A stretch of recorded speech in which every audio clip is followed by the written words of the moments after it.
This is CBN NewsWatch. Thanks for joining us for CBN NewsWatch. I'm Lori Johnson. We begin this half hour with President Trump arriving in Milwaukee on schedule just days after surviving an assassination attempt at a rally in Butler, Pennsylvania. Gunshots rang out as the presumptive Republican nominee addressed his supporters, striking Trump and three others. One spectator is dead, two others critically injured. This morning, authorities are searching for a motive. Senior Washington correspondent Tara Mergener has the latest on the investigation. Authorities are still looking for a motive behind the shooting of former President Donald Trump. The 20-year-old left no manifesto and no clues on social media as to why he carried out the attack. Gunfire erupting just minutes into Trump's speech. I've seen the bullets go flying towards the stage. He grabs his right ear and ducks behind the podium. We were on the stands. We were about 25 feet behind him, maybe 30 feet, and I could hear zing, zing. I could hear the bullets go, and I saw him go like this, like a bee had stung him, and within seconds he was on the ground and the Secret Service was all over top of him. The sniper returning fire and stopping the attack in seconds.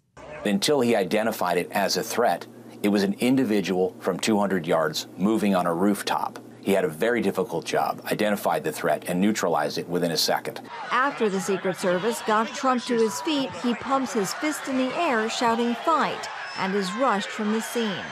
Were you relieved when he put his fist up and you could see he was okay? Yes. Oh my God, yeah. We thought they killed him. We thought they killed him. We really did. Just pure evil, you know. And, you know, Jesus had his, you know, he poured his precious blood over him, over Trump, protected him. In an interview with the New York Post, Trump said that if he hadn't turned his head to read a chart, he would not have survived the attack. "I'm not supposed to be here. I'm supposed to be dead," he said. "I'm supposed to be dead." Two people in the crowd were critically injured, another killed. Corey Comparator was a 50-year-old father and former Pennsylvania fire chief. Pennsylvania's governor paying tribute on Sunday. Corey was a firefighter. Corey dove on his family to protect them last night. Trump's rally was his last before the Republican National Convention. He was showing a chart of border crossing numbers when the shots rang out. The fairgrounds behind me are now an active crime scene. This is just a bad day. You were right there? I was right there, right in front by the railing, the fence, and I could see Donald Trump, and I seen him holding his ear. This has got to stop. This has got to stop. The gunman has been identified as 20-year-old Matthew Crooks of Bethel Park, Pennsylvania. Investigators say an AR-15 style rifle recovered at the scene was legally purchased by his father, and that explosives were found in his car. Investigators believe he acted alone. This image shows the roof where he carried out his attack. This man says he tried repeatedly to warn the Secret Service that a man was climbing onto the roof. We noticed a guy crawling, bear crawling up the roof of the building beside us. We're like, hey, right here on the roof, we can see him from right here. We see him. He's crawling. And next thing you know, I'm thinking to myself, why is Trump still speaking? A local police officer nearly confronted the shooter, but retreated when he pointed the gun at him. With the Republican National Convention starting in Milwaukee today, President Biden says he's directed the Secret Service to review all security protocols for the event. Meanwhile, a House committee has called on the head of the Secret Service to testify about why this assassination attempt nearly succeeded. In Butler, Pennsylvania, Tara Mergener, CBN News. Both sides of the political divide are urging divided Americans to lower the temperature of our politics following the assassination attempt on Donald Trump. On Sunday, President Biden spoke from the Oval Office saying politics should never be a violent battlefield. George Thomas has more. In an Oval Office address, President Biden urged Americans to take a step back and reject violence, saying that politics should never be a killing field. We stand for an America, not of extremism and fury, but of decency and grace. All of us now face a time of testing as the election approaches. And the higher the stakes, the more fervent the passions become. This places an added burden on each of us to ensure that no matter how strong our convictions, we must never descend into violence. Democratic Senator Chris Coons of Delaware, who is part of a prayer group that regularly meets on Capitol Hill, believes we simply cannot see each other as enemies, irrespective of our different political views. All of us are reaching out to each other in Congress. As you know, I'm an active member of our senatorial prayer group that tries to not just lower the temperature, but to be role models to each other of how to respect each other as people. A similar sentiment echoed by South Carolina's Republican Senator Lindsey Graham, who is thankful, knowing just how close the former president came to possibly losing his life. On Sunday, Trump wrote on Truth Social, "It was God alone who prevented the unthinkable from happening." I was just grateful that he made it. I mean, fate stepped in, God, the hand of God, call it whatever you like. But for the country, we probably need to do some soul searching as a nation. In a statement, former First Lady Melania Trump expressed thanks to those who have reached out beyond the political divide to send their support. Vermont Senator Bernie Sanders, calling political violence un-American, urged citizens to perhaps take a different view of the process. The bottom line is what we need as a nation, what a democracy is about, is not radical rhetoric. What it is about is a serious discussion of where we are as a nation and how we go forward. You know, in a certain way, Kristen, politics should be kind of boring. Meanwhile, security experts continue to sound the alarm about growing political violence in our culture, warning that threats against local and state office holders have jumped sharply in recent years. This is the most complex, dynamic, and dangerous threat environment that I've experienced in the 40 years that I've been working in law enforcement and homeland security. We are an angry, divided nation, and that anger and division has become intertwined in our political discourse. There are a growing number of people in this country who believe that violence is an appropriate way to express their ideological or political views. Trump is now in Milwaukee for the Republican National Convention. He told the New York Post, "I want to try to unite our country, but I don't know if that's possible. People are very divided." Evangelist Greg Laurie urged people to pray for our nation and its leaders, writing on X that America stands at a pivotal crossroads, and now more than ever, we need God, we need the Bible, and we need the redemptive power of Jesus Christ. George Thomas, CBN News. And our chief political analyst, David Brody, joins us now with more. David, what shifts could we expect to see at the Republican National Convention, which starts today? Well, I can tell you this. We're going to see a shift in former President Trump's speech. I mean, he has come out and said that he is totally scrapping the speech that he was going to give, which was going to be what he called a humdinger against Biden. He's scrapping that and going for unity. He's going to talk about that this is a time in our nation for unity and for all of us to come together. That from Donald Trump, the guy with the mean tweets and all of that type of stuff. So isn't it interesting how God works? This situation, this assassination attempt over the weekend, seems, at least on the surface, we'll find out more as the months continue, potentially has changed Donald Trump to the point where he's the one now talking about unity, even though Joe Biden talks about unity, but we're not seeing much of that from Joe Biden right now. So what do you think this assassination attempt on former President Trump will do for the overall political climate in the next few months leading up to Election Day? Well, I think the standard answer is typically that it won't do much and everybody will return to business as usual. I'm not quite sure if that's the case this time around. I think a lot depends on what former President Trump does here. I think that's the key. I think if he lowers the temperature, and remember, he's someone that, as we know, has had a lot of intense rhetoric. So I think if he decides to say, you know what, this is a time to dial it back, I think not only will that help his campaign, it'll help the country. And we'll see if Biden takes that cue, because Biden has been nowhere to be found on the unity issue. What are your thoughts regarding last night's Oval Office address by President Biden? It was horrible. Absolutely horrible. We are at a time in our country where we needed to come together and not play politics. Instead, he went into a campaign speech at the end. He brought up January 6th, which is very divisive. He brought up the attack on Nancy Pelosi's husband. And if he's going to bring that up, then why didn't he bring up everything going on with Antifa and BLM over those the summer of riots, if you will? In other words, he went to a place that he just shouldn't have done. He shouldn't have gone there, but he did. And then instead of saying the words, we're going to resolve our differences at the ballot box, he said the battle box. Really, Lori? Really? That's the word he tripped up on? It's like the worst possible situation. It was really bad, Lori, and it was really sad to see, and we'll see how it plays out in the coming months. All right, David Brody, as always, thank you so much for your analysis. Great to see you. You bet. Good to see you.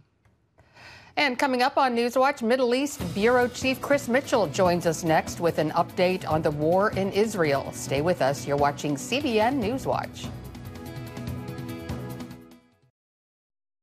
Introducing a brand new way to start your morning, the CBN News Quick Start Podcast. Each weekday morning at 7 a.m., get quick highlights of the day's important news. Then an in-depth analysis that goes beyond the headlines. Insights that matter to people of faith.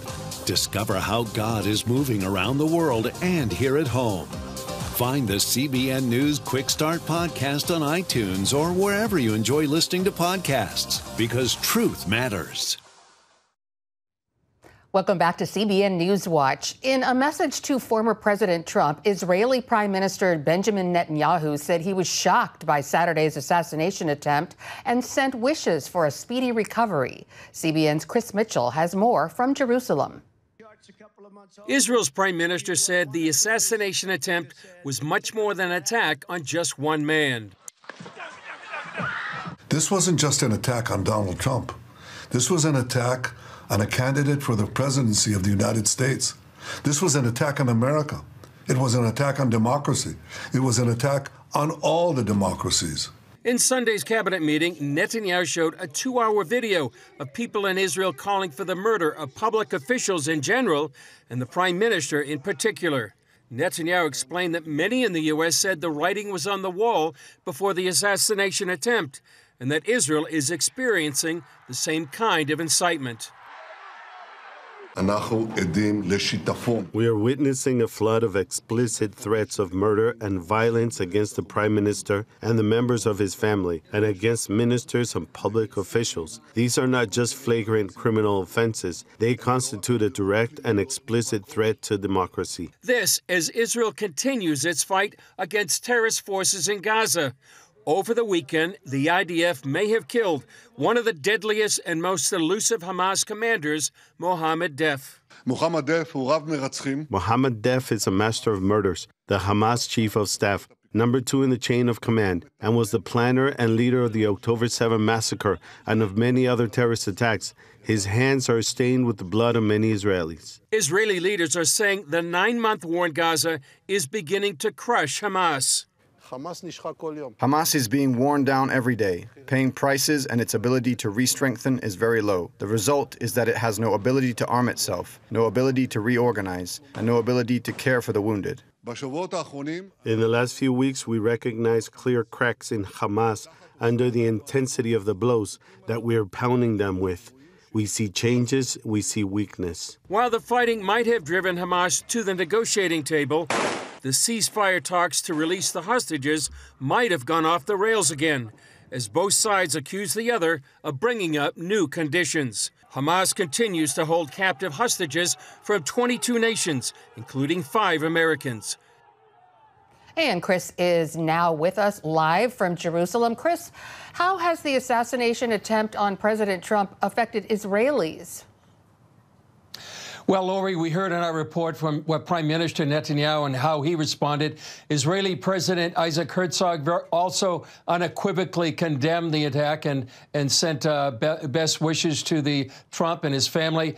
And some Israelis over here, Lori, they see the hand of God. I mean, there was something that David mentioned in your, something Trump mentioned in his reaction. And also Israelis over here, they have a great affection for President Trump, what he did when he was president. He recognized Jerusalem as the capital of Israel, the Golan Heights as Israel's land, and then he moved the U.S. Embassy to Jerusalem. For all of this, some people called him another King Cyrus. He was the ruler in the Bible that allowed the Jews to rebuild the temple after the destruction of Jerusalem by the Babylonians.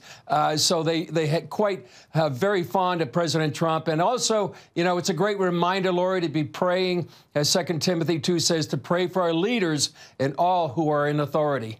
Absolutely. So, Chris, who was this Mohammed Deif, and why has he been such a target of Israel? Well, as Netanyahu said, he's the Hamas #2 in command. He masterminded October 7th attack on those kibbutzim on the Gaza border. He's been on Israel's most wanted list for decades and been so elusive. I think there's been as many as 7 assassination attempts on him. If he's eliminated, Lori, it would really weaken Hamas's military capability, weaken the morale of Hamas inside Gaza. Some do question if he was really killed. Hamas is denying he was killed in this attack. They're actually keeping people away from an area where many of those bodies were taken. And that's suggesting to some that he is among the dead. This is an area, this particular attack was under surveillance for weeks, and they waited until he surfaced out of his tunnels, and there were few, if any, civilians in the vicinity. And some believe, actually, Lori, this could be a turning point in the war. So, Chris, how is Israel preparing for a possible larger war with Hezbollah? Well, over the weekend, Lori, the IDF released some footage of training for a war with Hezbollah. It's much different terrain than Gaza, which is flat and sandy. And this terrain presents a lot of challenges. And they know that Hezbollah has been preparing for a war with Israel since the Second Lebanon War back in 2006. Now, some Israelis see war as inevitable since tens of thousands of Israelis are no longer in their homes and businesses along the Lebanese-Israeli border. Some say maybe both sides don't want a war, but the major question remains, Lori, what about all these Israelis? I don't think it's untenable in the long run that they can remain away from home. Chris Mitchell from Jerusalem, thanks as always for your insights. Stay safe and know that many people are praying for you and our staff there in Israel. Still ahead, we have a warning over the deadliest type of skin cancer and ways you can protect you and your family against it. Stay with us. You're watching CBN News Watch.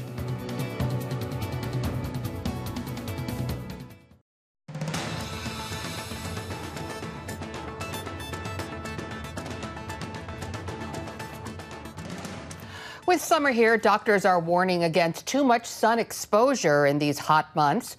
Here's a look at the most dangerous kind of skin cancer and how you can protect yourself and your loved ones. Melanoma, the deadliest type of skin cancer, usually begins as an abnormal mole.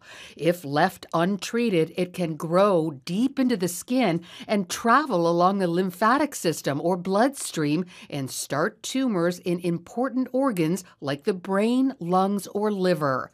While rates of melanoma have reached about 100,000 a year, related deaths are down to about 8% or 8,000 a year.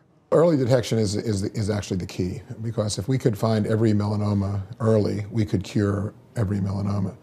And what people need to do is everybody needs to be aware of their moles. Doctors suggest using the ABCDEs of melanoma to detect a suspicious mole.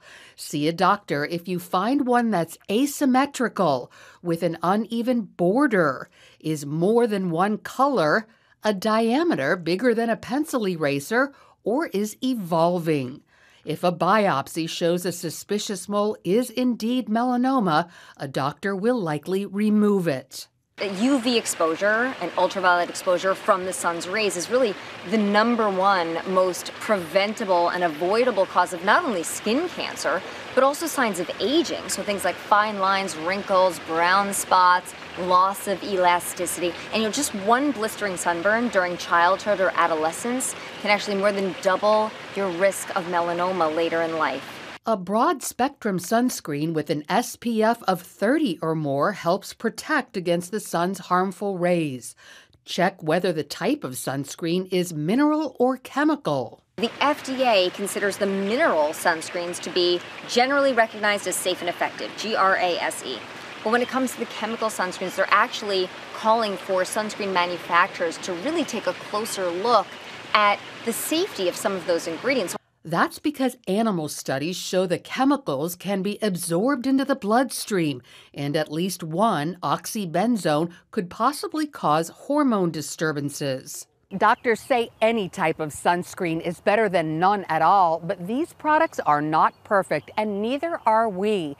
Research shows most people don't use enough sunscreen or reapply it as often as we should. That's why physical sunblocks are also recommended. Things like shade, clothing, sunglasses, and a wide-brimmed hat. And while spray tans and self-tanning lotions are okay, never use tanning beds, which emit 4 times more ultraviolet radiation than the sun. Coming up, see why this man is now a Guinness World Record holder. Stay with us. You're watching CBN News Watch.